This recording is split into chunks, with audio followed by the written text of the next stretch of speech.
Hello नमस्कार, welcome to अर्थनीती. आत्ता जी नुकतीच राज्यसेवा मुख्य परीक्षा ही झालेली आहे, सॉरी मुख्य नाही, राज्यसेवा नाही, गट क मुख्य परीक्षा. आता असं का म्हटलं, तुम्हाला असं वाटलं की जानेवारीमध्येची जी राज्यसेवा आहे चुकून आयोगाने आत्ता घेतली काय? ठीक आहे, तुम्हाला कळाला असेल याचा अर्थ. टेलिग्रामवर याबाबत एक सविस्तर थोडंफार लिहिण्याचा प्रयत्न केला आहे आपल्या अर्थनीतीच्या टेलिग्राम चॅनलवर. चला, सो गट क मुख्य परीक्षा जी झाली त्याबाबतचं जे अर्थशास्त्र आहे त्याचे संभाव्य उत्तर बघतोय आपण. स्पष्टीकरणसाठी डिटेल व्हिडिओ आपण उद्या टाकूयात. आता फक्त तुम्हाला आन्सर हे यासाठी की थोडंफार स्कोर काढता येईल तुम्हाला, टेंटेटिव्ह काय असेल ते. चलो, इकॉनॉमिक्स संभाव्य उत्तर आहे. नेक्स्ट, हा जो करंटचा अँगल आहे सरळ सरळ, याला काही हे नाही, 4 उत्तर आहे, इझी होता. आता कोर इकॉनॉमिक्समध्ये हा इन्फ्रास्ट्रक्चर याच्यावर होता. बाकी पेपरबद्दल कशी काठीण्य पातळी काय नाही हे झाल्यावर सगळं बघू. आधी फक्त उत्तर पटकन हे करून घ्या. याचा आहे 3 PPP model, national infrastructure pipeline, याचाही याचा संबंध येतो. मी डिटेल इन्फॉर्मेशनमध्ये सांगेल तुम्हाला. नेक्स्ट, हा इथं आता हे समोर टॅप ठेवण्याचं रिझन असं आहे की 1-2 प्रश्नामध्ये जो आयोगाने काहीतरी थोडा घोळ म्हणून आपण केलेला आहे, त्याच्यात थोडं एक्सप्लेनेशन दिल्याशिवाय उत्तर नाही देऊ शकत आपण, म्हणून हा मुद्दा इथं घेतलेला आहे. क्वेश्चन नंबर 92 हा वाला इथं. सरकारी एकतर सदस्यता घेताना त्यात मुळात पहिला मुद्दा येतो की याच्यातून क्लिअर कट असा अर्थ येत नाही. सबस्क्राईब इथे इंग्लिशमध्ये दिलेलं आहे, ते पण बघितलं आहे की सरकार कर्ज घेते की सरकार कर्ज देतं, त्यामुळे इथे थोडं हे व्हॅरी होऊ शकतं. पहिलंवालं उपभोगण्याची प्रवृत्ती कमी किंवा जास्त होणे. नेक्स्ट, इथं सार्वजनिक कर्जामुळे परत श्रीमंत आणि गरीब याच्यात सुद्धा थोडंफार कन्फ्लिक्ट आहे. तसं बघायला गेलं तर हे उदाहरण आपण इथं चुकीचं ठरू शकतो, क्लिअर कट इथलचं. आणि हे सुद्धा, पण आता मी बरोबर कसं ठरतो सांगतो तुम्हाला. सदस्यता घेणं जर ह्याच्यात जर लोकांनी कर्ज घेतलं तर उपभोग घेण्याची क्षमता ही प्रवृत्ती रोखली जाते, पण कर्ज जर दिलं सरकारने तर मात्र ही काय म्हणतो आपण प्रवृत्ती वाढते. त्यामुळे इथं सुद्धा कमी आणि जास्त हा मुद्दा येतो. आणि कर्ज घेतल्यामुळे मुळात सरकारने ज्यावेळेला कर्ज घेतलं तर ऑब्व्हियसली खर्च करण्यासाठी घेतला असेल. खर्चामध्ये परत पायाभूत सुविधाचा खर्च येतो. मग पायाभूत सुविधा म्हणजे शिक्षण, आरोग्य, रस्ते, रेल्वे, म्हणजे ते दारिद्र्य कमी होईल. सो हे सगळं इथं कन्फ्लिक्ट आहे. गरीब होत जातो किंवा श्रीमंत होत जातो, दोन्ही मुद्दे. त्यातल्या तुम्हाला जर उत्तरापर्यंत पोहोचायचं असेल, हे शुअर शॉट उत्तर नाही आहे, हे पण नाही आहे. आता ज्यांनी उत्तर 3 आणि 4 याच्यापैकी लिहिलेलं आहे त्यांनी 1-1 मार्क इथे घेऊ शकता. माझ्या पद्धतीनं तर मी सांगेल तुम्हाला हे वाले इथं आपण थोडंफार पोहोचू शकतो.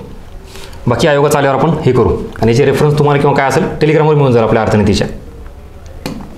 पुढं इथं ह्याच्यात पण इथं आयोगाने काय केलं बघा, ह्याच्याबद्दल तर काय डाऊटच नाही आहे. इथं आपल्याला बरोबर कुठली हे विचारलं आहे. आपल्याला आत्तापर्यंत काय माहिती आहे, एकतर अमर्त्य सेन आणि महबूब उल हक पाकिस्तानचे ते आहेत, पण मेघनाथ देसाई हे सुद्धा या संकल्पनेच्या संबंधित आहेत. पण ते श्रेय त्यांना द्यायचं आहे नाही द्यायचं आहे हे याच्यावरून ठरतं. हे सोडून द्या 2 मिनिटासाठी. सगळ्यात महत्त्वाचा जो काही पॉईंट आहे तो C वरून डायरेक्टली क्लिअर होऊ शकतो. मानव विकास निर्देशांकासंदर्भातील 5 घटक म्हणले तर फॅक्टर म्हणले. ॲक्च्युली HDI जे मोजतो आपण ते डायमेन्शन आणि इंडिकेटर्समध्ये मोजतो.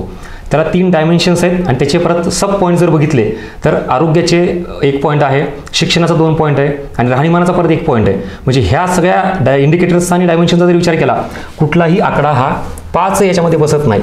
एकतर 3 बसतो किंवा मग त्याच्यापेक्षा जास्त बसतो, पण 5 नाही. म्हणून हे C क्लिअर कट. C कुठं आहे, इथं हा ऑप्शन गेला, इथं एक C आहे, हा ऑप्शन गेला, इथे एक C आहे, हा पण ऑप्शन गेला. उरला फक्त एकच option, this is your answer, A, B आणि D. हे तर बरोबरच आहे, नो इश्यू आहे. ज्यांना मेघनाथ देसाईचा इश्यू होता तो ॲक्च्युली सेकंडरी पार्ट आहे. मेन क्लिअर कट इथं आयोगाने ही चूक केलेली आहे. चलो, पुढचा प्रश्न. इथं GVA आणि NVA याच्याबाबतचं आहे. जनरली आपण जी कन्सेप्ट बघतो GDP, NDP, GNP, NNP, net हा शब्द आला निव्वळ की जिथं डेप्रिसिएशन हा पार्ट येतो, घसारा, जो इथं आपल्याला ऑप्शनमध्ये पाहायला मिळतो. त्यामुळे याचं उत्तर आहे 1. ह्याचं एक्सप्लेनेशनचा सेपरेट व्हिडिओ असेल, डोंट वरी, आपलं अर्थनीतीच्याच यूट्यूब चॅनलला तुम्हाला पाहायला मिळेल. आता फक्त उत्तर हे करून घ्या.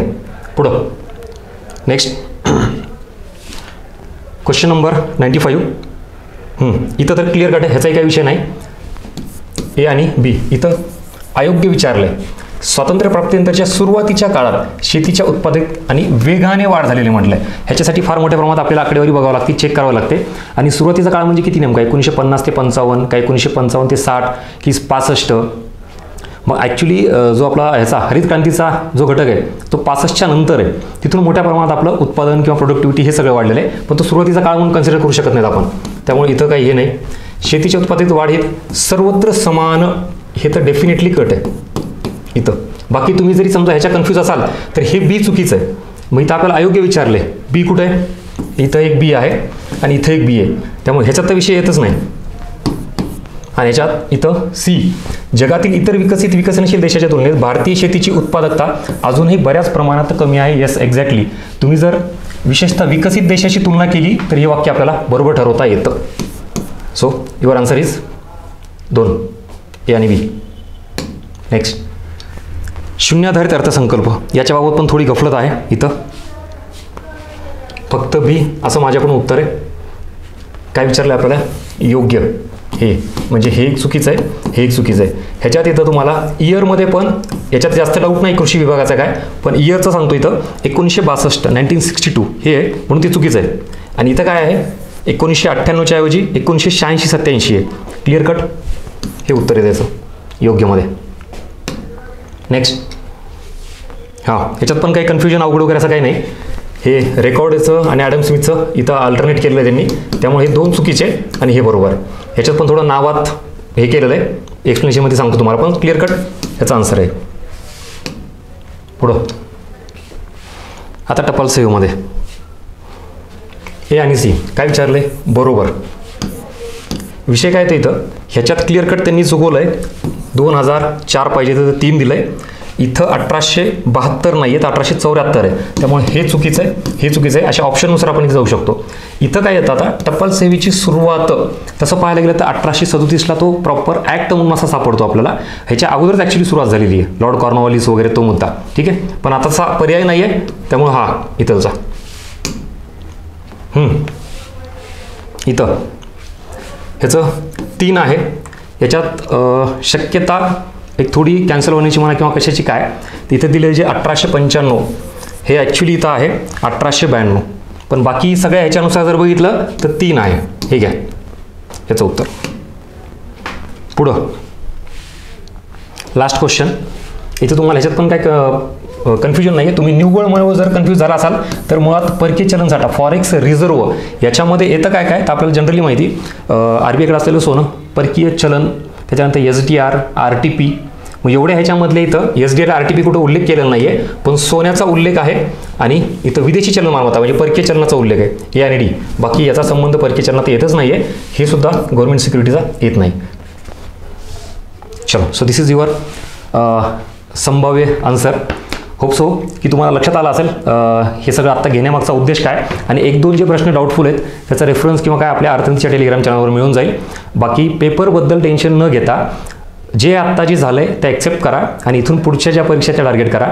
अर्थनीतीच्या टेलिग्राम चॅनलवर मी थोडंफार सविस्तर लिहायचा प्रयत्न केला की मुळात ही परीक्षा ग्रुप C साठी होती, पण डेप्थ लेवल ही राज्यसेवा मुख्य परीक्षेची ठेवली आणि आपलं क्लास 1, क्लास 2, क्लास 3 हे हायरार्की आहे ना, याच्यासाठी तर हे सगळे पदं वेगवेगळे आहेत आणि याच्यासाठी परीक्षासुद्धा वेगवेगळ्या होतात. जर पदच एक असतील तर मग परीक्षासुद्धा वेगवेगळ्या का घ्यायच्यात?